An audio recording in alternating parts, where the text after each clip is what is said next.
Mr. Gill, you're recognized. Thank you, Mr. Chairman, for holding this hearing. It's nice to be part of a bipartisan hearing where I think we can all agree on what our goals are here. And thank you to the witnesses as well for taking the time here. Mr. Mansfield, can you remind us what the Department of Defense's budget was in 2017?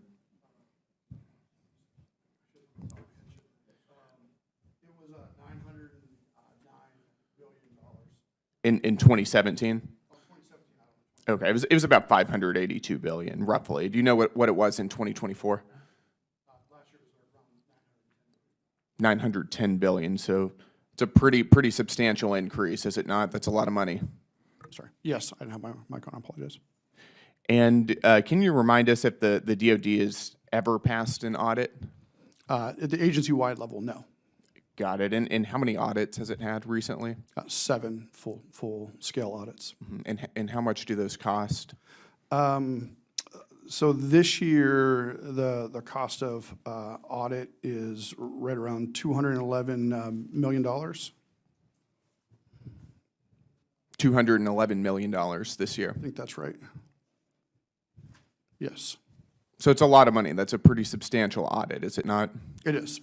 Got it. And can you sort of walk us through some of the high-level reasons why the DoD hasn't been able to pass an audit? Well, it goes back to what we've been talking about here. Systems is one of the main things, right?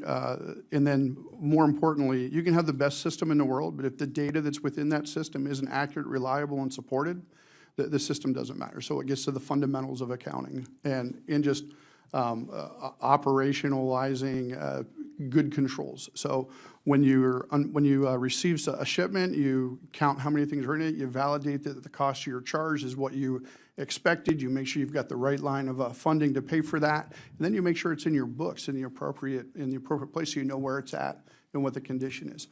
If those pieces are missing, the systems aren't going to matter. And then as Mr. Khan indicated, the other thing is the planning process for the department and the way it makes decisions. They're made piecemeal. They're made throughout the department individually for the good of the individual entity, not always with consideration for the overall DoD approach. And so I think that is one of the reasons why I have so many problems setting milestones and sticking with them is so many individuals making decisions for their own interest versus stepping back and saying, what's the best system for multiple entities to be using at the same time. So you have a pretty good idea what needs to be done in order to pass an audit, at least at a high level.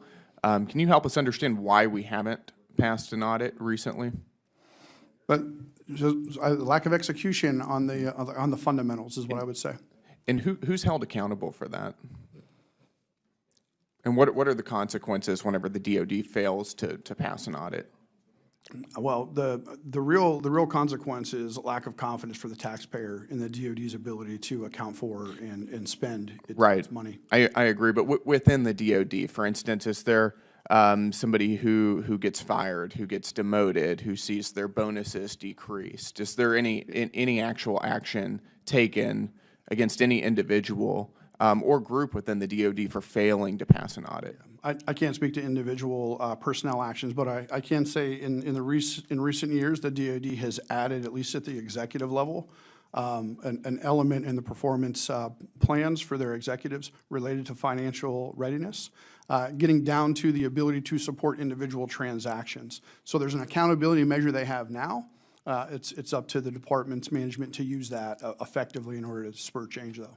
Right, but in other words, we're talking about a budget of hundreds of billions of dollars every single year that, and large portions of that are unaccounted for. We don't know where this money is going. This is taxing my constituents, all of our constituents here, hardworking Americans to keep our country safe, which again is something we all agree with, and we haven't seen anybody fired for what seems to be appears to be largely a total lack of accountability. We haven't seen any punitive measures against anybody in the DoD. Is that right? Not that I'm aware of. Got it. You know, I think that as we're thinking about hundreds of billions of dollars that should be keeping the American people safe, the American people expect transparency, they expect accountability, they expect to know where their hard-earned tax dollars are going, and we've got to see some progress here. So thank you very much for your time. Gentleman yields back his time.